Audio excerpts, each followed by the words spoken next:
আজও রাজধানী ও এর আশপাশের এলাকায় তীব্র গ্যাস সংকট কাটেনি।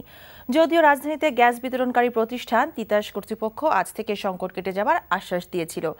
এদিকে গ্যাস সংকট খানিকটা স্বাভাবিক হতে আরও ৩-৪ দিন সময় লাগবে বলে জানিয়েছেন বিদ্যুৎ ও জ্বালানি প্রতিমন্ত্রী।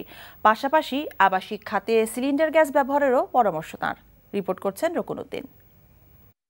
সব মিলিয়ে একটুখানি অ্যাকুইট হয়ে গেছে, তবে আগামীকাল থেকে ভালো হওয়া শুরু করবে। তিতাস কর্তৃপক্ষ আশা জানালেও বুধবারও তীব্র গ্যাস সংকটের সমাধান মেলেনি রাজধানী ও আশেপাশের এলাকায়। বাখরাবাদ থেকে সিদ্ধিরগঞ্জ পর্যন্ত প্রায় ১২০ কিলোমিটার পাইপলাইন জরুরি ভিত্তিতে রক্ষণাবেক্ষণের কাজ মঙ্গলবার শেষ হয়। সপ্তাহখানিকেরও বেশি সময় ধরে চলা গ্যাস সংকট কেটে যাবে বলে জানিয়েছিল তারা। তবে বাস্তবতা একেবারেই ভিন্ন। রাজধানীর কোনো কোনো সিএনজি স্টেশন সপ্তাহখানিকেরও বেশি সময় ধরে বন্ধ রেখেছেন অনেকে। আমরা আশ্বস্ত হয়েছি যে আজকে থেকে গ্যাস পাবো, কিন্তু এখনো পাইনি। কোনো চাপই নাই? না না, মানে আমাদের মেশিন রান করার জন্য যে চাপ দরকার ওইটা না, এই জন্য কি একেবারে বন্ধ রাখছে? একেবারে। যে সিএনজি স্টেশনগুলোতে গ্যাসের খানিকটা চাপ আছে, সেখানেই ঘন্টার পর ঘন্টা অপেক্ষায় আছেন অনেকে। ৩ ঘন্টা সিরিয়ালে থেকে তারপরে গ্যাস নিতে আসলাম।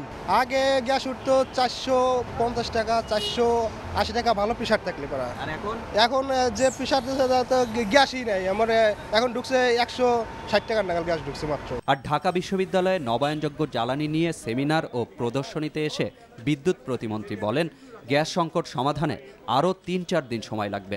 পাশাপাশি আবাসিক খাতে সিলিন্ডার গ্যাস ব্যবহার বাড়ানোরও পরামর্শ দেন তিনি।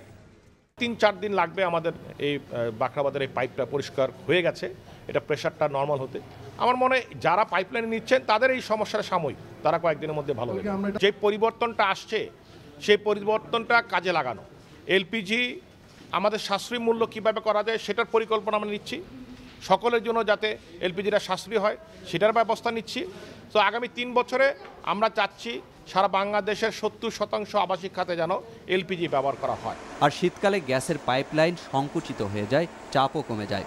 তাই এ সময় গ্যাসের সংকট পুরোপুরি স্বাভাবিক হবে না বলেও মন্তব্য বিদ্যুৎ প্রতিমন্ত্রীর। রকুনউদ্দিন, এনটিভি নিউজ, ঢাকা।